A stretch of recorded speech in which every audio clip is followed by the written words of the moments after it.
Magiging bagyo ba itong nasabing sama ng panahon? Sabay-sabay po nating alamin yan sa tulong ni Pag-asa Weather Forecaster Joy Figuracion. Good morning po, Mr. Figuracion. Yes, sorry, good morning sa iyo at sa ating mga tagapanood. Magandang umaga po. Alright, sa ngayon nga po, Mr. Figuracion, ay may panibagong low pressure area po tayo na binabantayan. Ano na po ba yung latest development hinggil dito? Yes, sorry, base sa datos ng Pag-asa, kanina pong alas 4 ng umaga, yan ay nasa layong 980 kilometers silangan po yan nitong extreme northern Luzon. At wala naman yung direktang epekto pa sa ating bansa sa ngayon at inaasahan natin na hindi naman yan mag-develop into significant tropical cyclone, ibig sabihin magiging bagyo in the next 24 hours. At kasi ito pong area na yan ay although favorable po yan sa yung environment po dyan ay favorable sa pag-develop nitong tropical cyclone. Ibig sabihin, mataas po ang sea surface temperature dyan at ito pong moisture ay abundant dahil nga sa karagatan yan. Pero ito pong wind shear o itong pagpunit ng kanyang sirkulasyon mula dyan sa taas na upper level na tinatawag natin ay mataas po dahil nga itong high pressure area dito sa gawing silangan itong Japan ay malakas po sa ngayon. At yan magiging dahilan kung bakit sa ngayon hindi natin siya nakikita na maging bagyo pa in the next 24 hours. Alright, that's great news. Napakagandang balita ngayong araw ng Sabado. Mga kababayan, ayon nga po kay Pag-asa Weather Forecaster Joy Figuracion, inaasahang mababa naman ang possibility na maging bagyo ang nasabing sama ng panahon.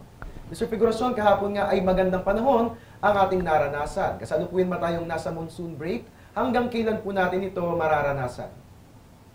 Hari, actually, sa ngayon, meron pa tayong southwest monsoon na nakapekto dito sa extreme northern Luzon. Kung makikita natin sa satellite imagery natin, itong kaulapan na yan ay bunsod pa rin ng southwest monsoon na hinatak nitong tropical cyclone na Sinando, although nasa labas na yan ng far at nandyan na po yan sa taas nitong Taiwan. At sa ngayon, inaasahan pa rin natin na by tomorrow, mayroon pa rin mga pag-ulan dito sa bahagi ng extreme northern Luzon dahil nga po sa dulot nitong habagat.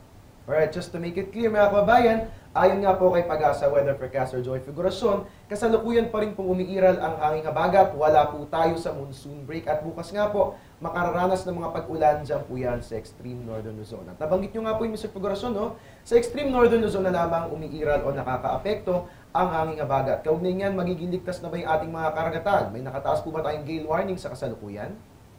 Ari, hindi pa rin ligtas ang ating mga karagatan, lalong-lalo na dito sa extreme northern Luzon dahil may surge pa rin ang southwest monsoon dyan. At nakataas pa rin ang ating gale warning sa bahagi po nitong karagatan.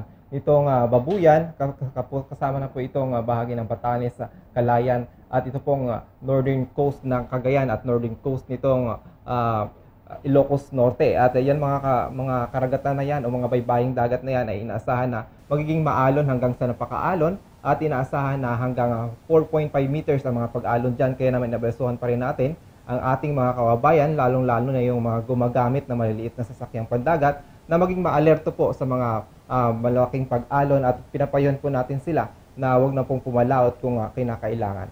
Alright mga kababayan, atin pong sundin ang abiso ng Pag-asa hinggil sa paglalayag sa gayon ay masiguro po natin ang ating kaligtasan. At Mr. Figuracion, dahil weekend po ngayon, ano bang maaasahan nating weather sa buong bansa ngayong araw ng Sabado? Bigyang gabay po natin ang mga kababayan nating nais mamasyal o nais mag-weekend getaway. Hari, itong LPA wala pang direktang epekto sa ating bansa. Ito na lang ang southwest monsoon ang nagbibigay kaulapan o itong habagat po dito sa northern Luzon. So makikita natin sa satellite imagery natin na itong bahagi po nitong Cagayan Valley, ito pong Ilocos Region at ito pong bahagi ng Cordillera Administrative Region. Maging maulap yung mga lugar na yan na may light to moderate o mahina hanggang sa katamtamang pag-ulan. At kasama po dyan itong pagkidlat, pagkulog. At samantala, so Metro Manila, the rest of Luzon, at ang bahagi po ng Visayas at Mindanao, maging maganda po ang panahon. Pero asahan natin itong mga isolated lamang o pulo-pulong pag-ulan at o pagkidlat, pagkulog po. Alright, Mr. Figuracion, ito ay habol lamang po natin. Curious lang din po kasi ako. Kasi ngayon nga po ay last day ng August at bukas nga po sasalubungin na natin ang September. Kung pag-uusapan po ang lagay ng panahon, ano bang magiging pagkakaiba ng buwan ng Agosto sa buwan ng Setyembre? Maaari niyo po ba kami bigyan ng overview of what to expect for the next month?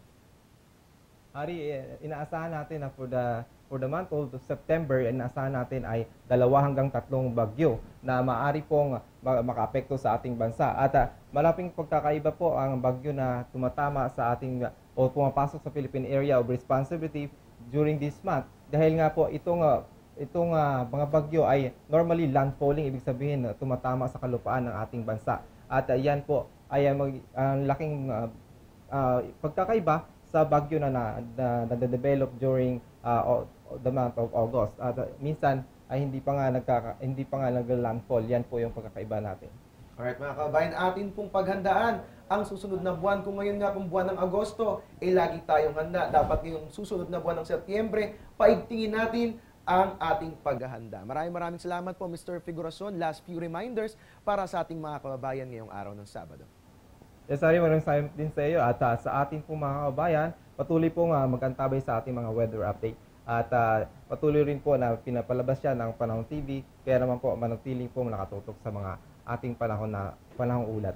Alright, maraming salamat po mga kababayan. Ating nakasama si Pag-asa Weather forecaster Joy Figuracion na siya nagbigay sa atin ng update hinggil sa lagay ng ating panahon.